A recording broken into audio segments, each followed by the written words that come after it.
Hey guys, LevelCap here, and today in gaming, Treyarch might have fixed the weapon unlock grind in Cold War, Microsoft Flight Sim is getting VR support, Operation Neon Dawn is going live for Rainbow Six Siege, and much more.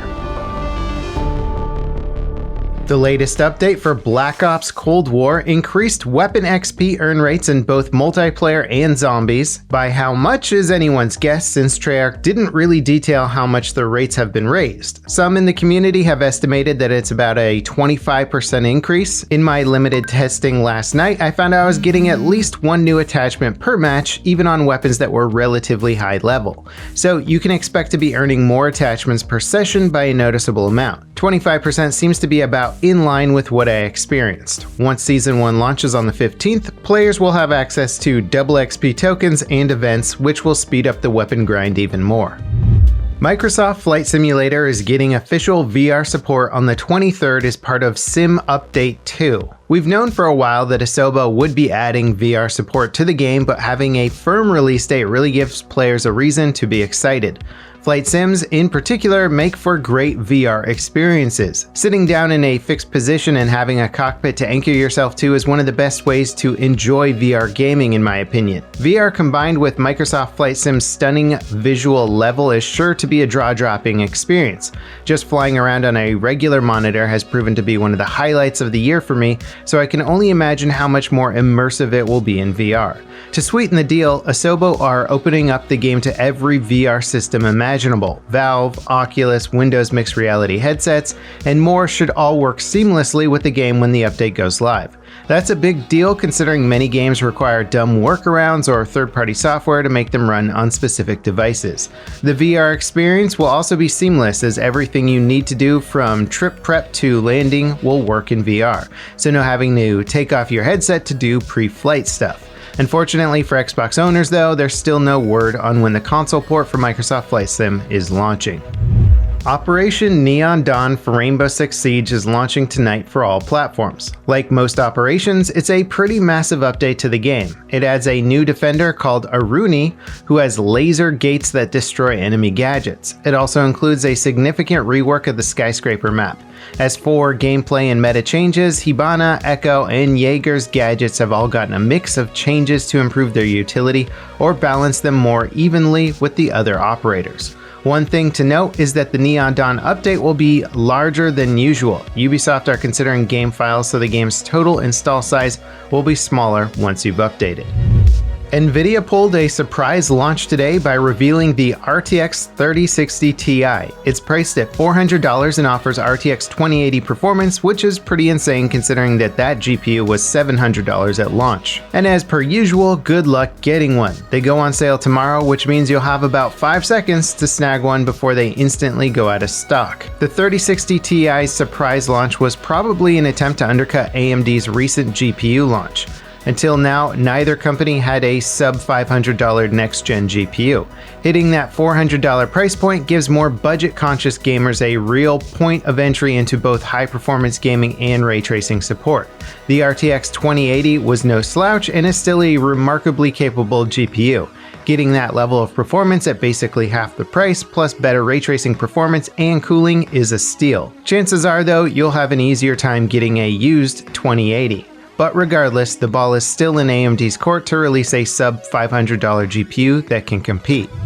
Red Dead Online is now officially a standalone game. Rockstar released an update for the game today that adds a new Bounty Hunter expansion and makes it available as its own product. The expansion adds new prestigious level equipment and skills, new bounty targets, a new 100 rank outlaw bass, and more. All Bounty Hunter and Land Opportunity missions will reward players with double XP this week.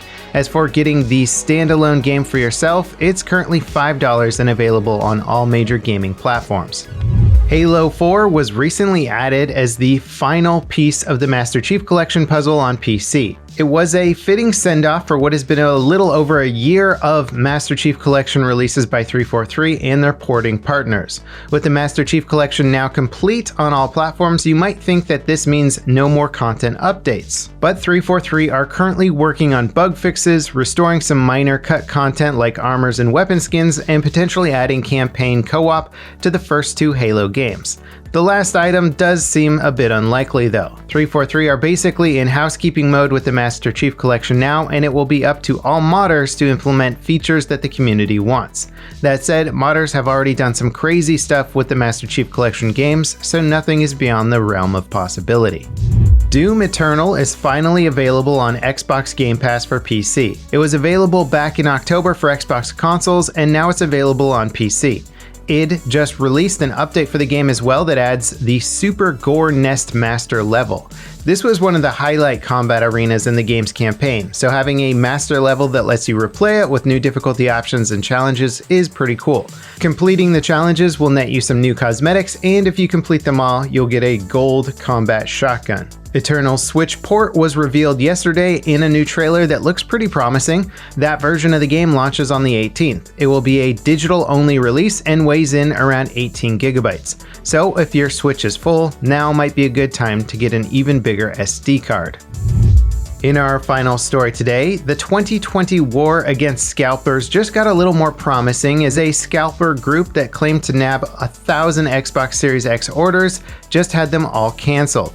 The same scalper group previously claimed to get 2,500 PlayStation 5s on launch day and boasted about their nefarious efforts on social media. They used bots to track down available stock and scoop it up automatically with mass purchases before legitimate customers could even get a chance. Retailer Very was the target of the group's Xbox buyout. A technical error allowed the scalpers to get around Very's 1 unit per customer limit.